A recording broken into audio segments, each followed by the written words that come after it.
Hi hello viewers, welcome to our channel. నేను classes start చేస్తానన్నాను కదండి. ఈరోజు ఫస్ట్ క్లాస్ బిగిన్ చేస్తున్నానండి ఈరోజు. అయితే బిగినర్స్కి అంటే స్ట్రైట్గా కుట్లేయడం కూడా రాని వాళ్ళకనమాట ఫస్ట్ ఈ క్లాసు. అది ఏంటి అంటే ఒక క్లాత్ మీద కుట్టండి అంటే కనుక వంకర టింకరగా కుట్టేస్తూ ఉంటారు.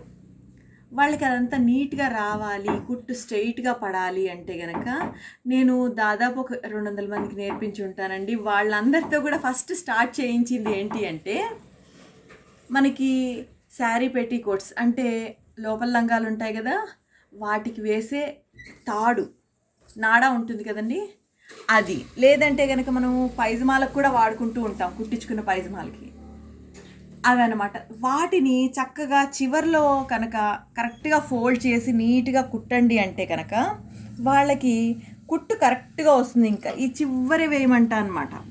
నేను ఇప్పుడు చూపిస్తాను కూడా మీకు. అలా వేస్తూ ఉంటే వాళ్ళకి కుట్టు స్ట్రైట్గా వస్తుంది. ఫస్ట్ ట్రిక్ అనమాట. స్ట్రైట్గా మనం కుట్టు పడాలి అంటే ఖచ్చితంగా ఇది చేయించామనుకోండి, ఎవరికైనా సరే ఎటువంటి వాళ్ళకైనా కుట్టు కరెక్ట్గా పడుతుంది అనమాట. నేను ఇప్పుడు అది మీకు చేసి కూడా చూపిస్తా చూడండి. ఇదిగోండి, ఒక క్లాత్ మీద ఇలా స్ట్రైట్గా కుట్టమన్నప్పుడు అందరూ ఇలా పర్ఫెక్ట్గా స్ట్రైట్గా అనేది కుట్టు వేయలేరు. కాస్త వంకర టింకర్గా వేస్తూ ఉంటారు, ఇలా ఇలా వాళ్ళకి ఇష్టం వచ్చినట్టుగా బిగినర్స్ అన్నవాళ్ళు. అందుకని వాళ్ళకి ఇది ఇచ్చామనుకోండి ఖచ్చితంగా పర్ఫెక్ట్గా కుట్టి తీరాల్సిందే అనమాట. ఇదిగోండి, ఇలా ఇటొకటి ఫోల్డ్ చేసేసి ఈ చివరిగా కుట్టు వేయమన్నాం అనుకోండి కరెక్ట్గా పడిపోతుంది అనమాట. ఆ కుట్టు ఆ చివరి మాత్రమే పడాలి.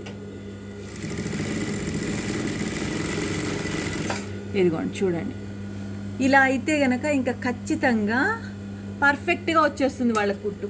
అంటే ఒక 4-5 కుట్టారనుకోండి, కుట్టు వంకరగా అటు ఇటు వెళ్ళకుండా ఒకచోట పడకుండా ఉండడము అట్లాంటివి లేకుండా స్ట్రైట్గా కరెక్ట్గా వచ్చేస్తుంది. చూడండి,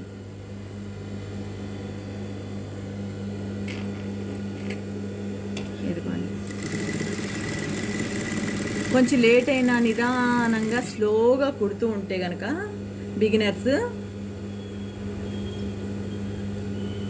చక్కగా కుట్టు స్ట్రైట్గా పడుతుంది. దాంతోపాటు మనం కత్తెర కూడా అలవాటు చేసుకోవడం ఈజీ అవుతుంది. ఎలాగా అంటే స్ట్రైట్గా కట్ చేయడం కూడా నేను వాళ్ళతోటే కట్ చేయిస్తాను అనమాట. ఇదిగోండి చూడండి, ఇలా స్ట్రైట్గా కట్ చేయడం కూడా అలవాటు అవుతుంది. కత్తెర కరెక్ట్గా పట్టుకోవడం కూడా వాళ్ళకి అలవాటు అవుతుంది. ఇవే కాకుండా మనకి ఈ టైలరింగ్కి సంబంధించి ఏమేమి టూల్స్ కావాలి అనేది ఇంతకుముందు ఒక వీడియో చేశాను, ఎసెన్షియల్ టూల్స్.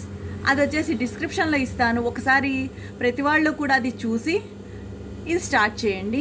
నెక్స్ట్ క్లాస్లో మళ్ళీ కలుద్దాం.